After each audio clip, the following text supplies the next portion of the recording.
एक प्रश्न आया था कि साधु संतों की कृपा कैसे प्राप्त की जाए। समय ऐसा विचित्र तरीके का आ गया है, समय इतना बदल गया है कि लोगों में वो संस्कार ही नहीं है कि कैसे साधु संतों की कृपा प्राप्त की जाए। साधु संत महात्मा जो तपस्वी लोग हैं वो तो अपनी कृपा, अपना प्रेम, अपना आशीर्वाद, अपना प्यार बांटने के लिए बैठे। हमारे अंदर ही वो गुण नहीं है कि हम कैसे कृपा प्राप्त करें, लेने का हमको तरीका ही नहीं है।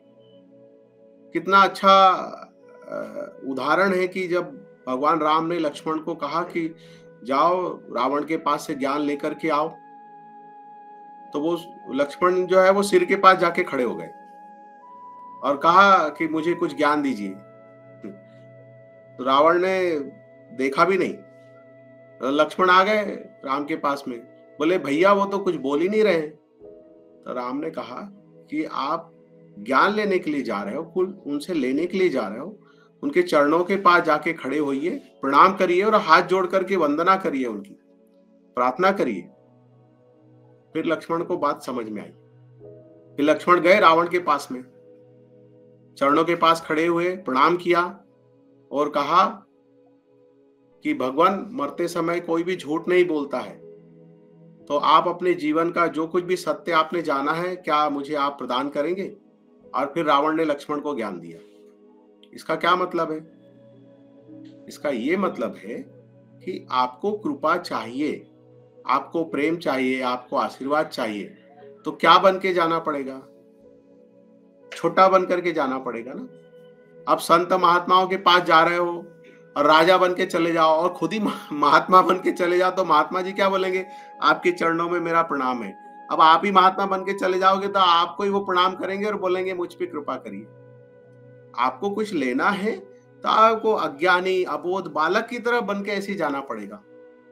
भगवान राम के जीवन का, पूरे जीवन का उदाहरण है। तो क्या भगवान राम ऐसे बोलते थे क्या मैं विष्णु का अवतार हूं, चलो सब मुझे प्रणाम करो? नहीं ना। वो ऐसे ऋषि मुनियों के सामने से हाथ जोड़ करके खड़े रहते थे। ऋषि मुनियों के ऐसे चरण धोए उन्होंने जल से, और उन संतों ने, ऋषियों ने, मुनियों ने अपने पूरे जब पता है कि जाओगे इस जगत से तो जैसे धन दौलत छोड़ जाओगे, जैसे शरीर छूट जाएगा, ऐसे ही आपका जप तप पुण्य सब सब छूट जाता है। ऐसे बताया नहीं जाता है, क्योंकि नहीं तो आप साधना वाधना करना भी छोड़ दोगे। अपने मतलब से बराबर आप समझ लेते हो। अगर गुरुजी ने कह दिया कि जब तब भी यही छूट जाएगा, तो बोलेंगे गुरुजी जब तब साधना करने की क्या जरूरत है, आपने तो बोला सब छूट जाएगा।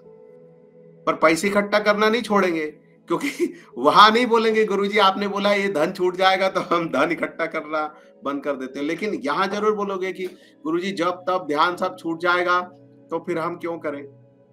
वो मैं बाद में समझाऊंगा आपको। तो जब तब सब छूट जाने वाला है, तो फिर राम ऐसे हाथ जोड़ के खड़े रहते थे तो सब कुछ अपना न्यौछावर कर देते थे। धन दौलत तो ऐसी तुच्छ चीज है उसके साथ। आपको कृपा चाहिए तो ऐसे बनो। एकदम सरल भाषा में बोला, कोई कठिन भाषा में तो नहीं बोला, पर वो सरल भाषा ही भी समझ में नहीं आती है। ऐसे नहीं होते आ रहा है, इसलिए परेशान हो रहे हैं। अरे बहुत अच्छी दिनचर्या है, अगर आप 9 बजे सो जाते हो, 2 बजे उठ जाते हो, तो 2 बजे उठ के साधना करो, प्रभु का भजन करो, नाम जप करो, क्रिया करो। आप चिंता में हो, आप लगे हो मेरा क्या होगा, मेरा कॉन्फिडेंस चला गया, मैं कमजोर हो गया, मुझे बुखार आ गया, ये सब क्या है? मैं क्या चल रहा है ये?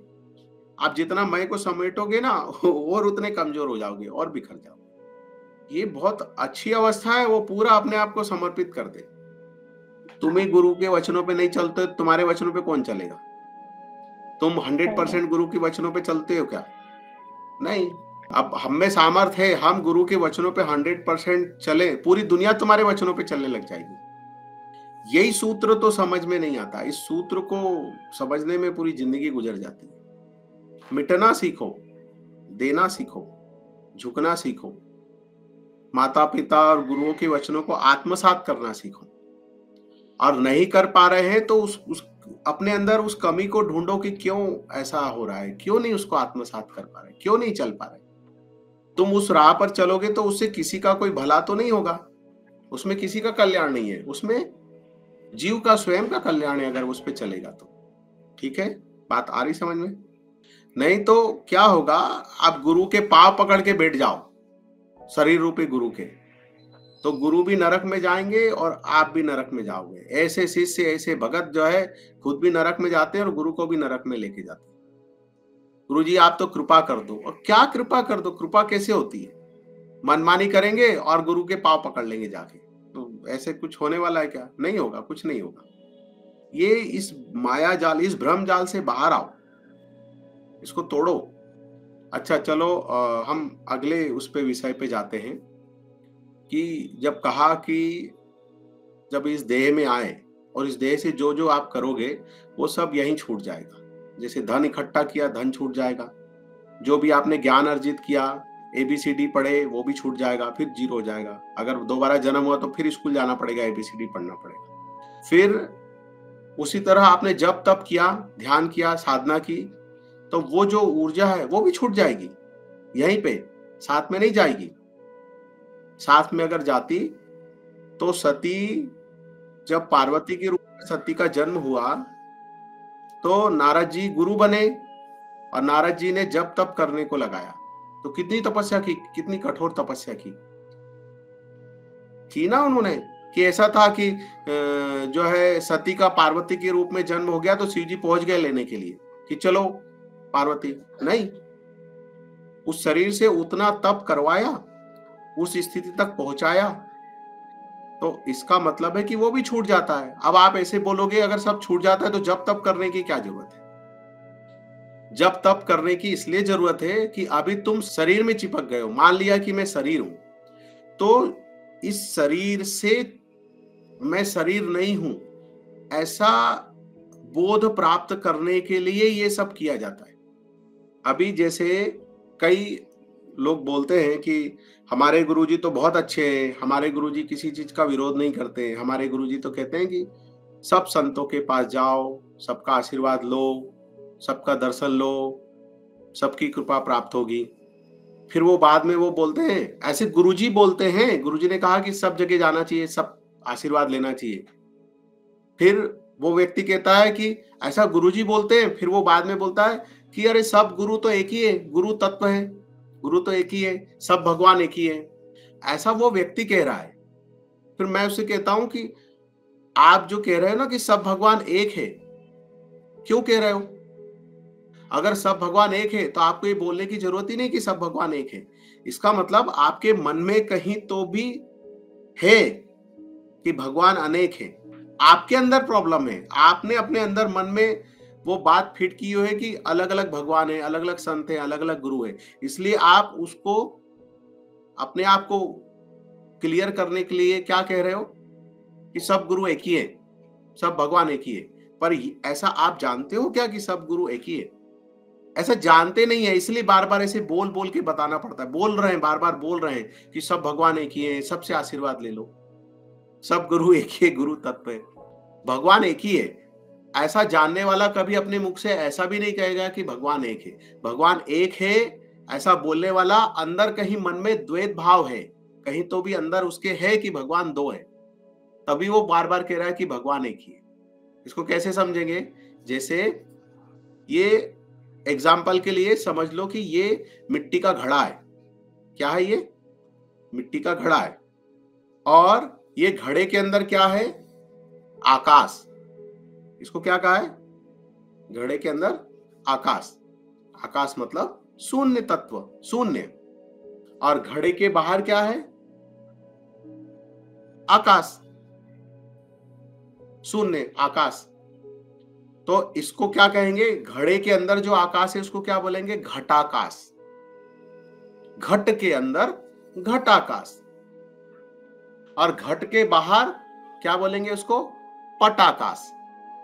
घट और पट, घट के अंदर हुआ घटाकाश, इसको संबोधित करेंगे घटाकाश, और घट के बाहर क्या होगा? पटाकाश। ठीक है। लेकिन जैसे ही ये घड़े को आप तोड़ दोगे, जैसे इस घड़े को तोड़ दोगे तो क्या हो जाएगा? घटाकाश और पटाकाश क्या होगा? एक हो जाएगा। क्या हो जाएगा? एक हो जाएगा। अब इसमें समझने वाली बात यह है, घटाकाश है इसलिए पटाकाश शब्द का जन्म हुआ। अगर ये घटाकाश होता ही नहीं तो पटाकाश होता क्या? इसलिए घड़ा तोड़ दिया और हम कहते हैं कि एक आकाश हो गया। तो एक आकाश होता क्या? नहीं होता, कहते हैं सिर्फ आकाश है। घड़ा है इसलिए तुम हो, इसलिए परमात्मा है। घड़ा है इसलिए घटाकाश है और पटाकाश है। ये बोध उत्पन्न होने के लिए, ये समझ उत्पन्न होने, अब ये तो उदाहरण दे दिया पर समझ उत्पन्न नहीं हुई है। ये समझ अंदर से आने के लिए, समझ उत्पन्न होने के लिए गुरु आपको मंत्र देता है, साधना देता है, श्वास में जपने को कहता है, श्वास साधने को कहता है, ये कर लो, वो कर लो, नाक दबा लो, ऐसे कर लो, वैसे कर। गुरु देखता है कि बस कुछ भी करके, आड़ा टेढ़ा कुछ करवा के ये बस उस बोध को प्राप्त हो जाए कि घटाकाश और पटाकाश जैसी कोई चीज नहीं है, सिर्फ आकाश ही है। मन और जीव जैसी कोई चीज नहीं है, सब परमात्मा ही है। सिर्फ इतना सा बोध उत्पन्न करवाने के लिए सारा खेल खेला जाता है। इसके लिए सारी साधनाएं। और दूसरे तरीके से समझो, अब वो माया के कारण घी दूध में ऐसा मिला हुआ है कि ना आपको दिखता है वो, ना वो दूध में से अलग होता है। और दोनों विरोधी चीज है। घी और पानी को मिलाया जा सकता है क्या? नहीं मिलाया जा सकता है। लेकिन अब वो माया के कारण ऐसे उसके अंदर मिल गए हैं, सन गए हैं कि अलग नहीं हो पा रहे। ऐसे आप देह से चिपक गए हो, जैसे घी दूध में मिला हुआ है, ऐसे आप देह में मिल गए हो। और देह में मिल गए हो तो कितना भी आपको समझाओ कि आप देह नहीं हो, आप तो ड्राइवर हो उसके। जैसे कार, रिक्शा, ऑटो है और उसमें ड्राइवर है, तो पेट्रोल किस में डलता है? ऑटो में डलता है। कि आप पेट्रोल पीते हो पेट्रोल पंप पे जाके। मेंटेनेंस किसका होता है? ऑटो का होता है कि आपका मेंटेनेंस होता है? ड्राइवर का तो नहीं होता ना। थूकता पिटता ऑटो है कि आप थूकते पिटते हो। लेकिन आप अपने आप को ऑटो मान लेते हो, फिर कोई ऑटो को ठोक देता है, गुस्सा आप होते हो, ऑटो तो गुस्सा ही नहीं होता। और कोई बोल देता अरे आपका ऑटो तो बड़ा सुंदर है, तो आप कचोरी जैसे अंदर फूल जाते हो। ऑटो ना फूलता है, ना सुकुड़ता है, ना गुस्सा होता है, ना रोता है, कुछ नहीं होता। उसके अंदर बैठा हुआ ड्राइवर ही सब सुकुड़ता पिटता कुड़ता कलपता रहता है। ऑटो को सही रास्ता मिल गया तो खुशी खुशी चलाता है, ऑटो को रास्ता नहीं दिया तो अंदर बैठा ड्राइवर मन में गालियां देते रहता है। चालक ही कुड़ता कलपता रहता है, ऑटो थोड़ी कुड़ता कलपता है। तो ऐसे ही आपको कहा कि आप चालक हो, मेंटेनेंस ये शरीर का है, भूख ये शरीर की है, प्यास ये शरीर की है। अब इससे अलग करने के लिए ये सारी साधनाएं हैं। फिर वो नाम जप कह लो, क्रिया कह लो, कोई भी कह लो, कोई साधना बड़ी कोई साधना छोटी नहीं होती है। लेकिन गुरु कहता है मंत्र मूलम गुरु वाक्य मोक्ष मूलम गुरु कृपा। हे बच्चा तू मेरी बात मान, इधर उधर मत देख, मैं जो कह रहा हूं यही अंतिम सत्य है। अब गुरु शिव भक्त है, आप जाओगे कहेंगे गुरु जी कि शिव ही सर्वे सर्वा है, शिव ने ही सारे ब्रह्मांड की रचना की है, शिव ने ही विष्णु को बनाया है, शिव ने ही कृष्ण को बनाया है, शिव ने ही सारे ब्रह्मांड को बनाया है। आपकी माँ आपके लिए उतनी पूजनी है, मेरी माँ मेरे लिए उतनी पूजनी है।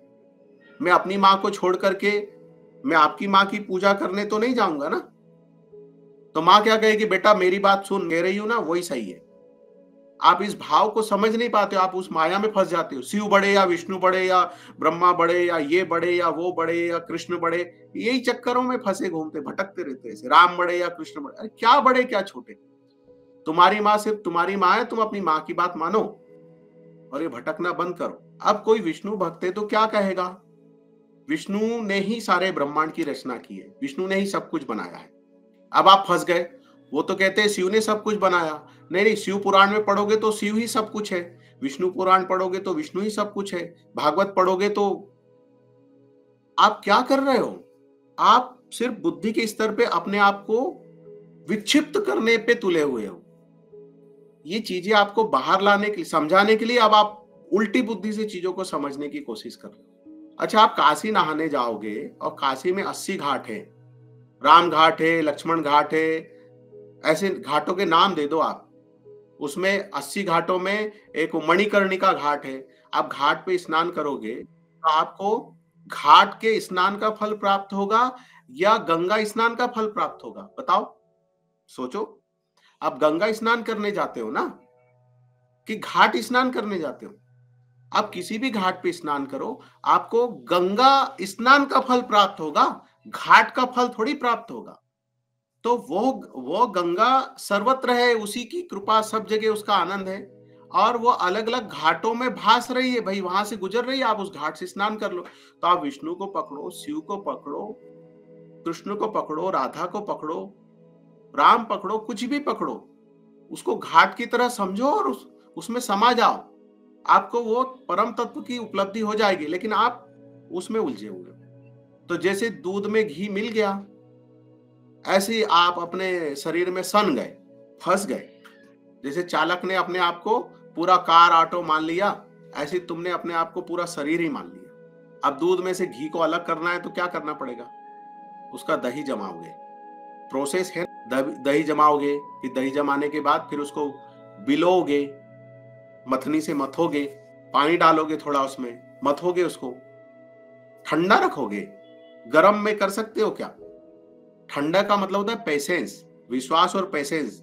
ये पता है जो दही में से मक्खन निकालते हैं उनको विश्वास है। अविश्वास के साथ उसको चलाते हैं क्या? मक्खन को मथते हैं, दही को मथते हैं क्या? नहीं मथते। विश्वास और पेशेंस के साथ उसको, जब उसमें पानी डालते हैं उसको मथते हैं। कूल, पेशेंस, ठंडे रहो, नम्र बनो और साधना में लग जाओ। वो मथना वही है।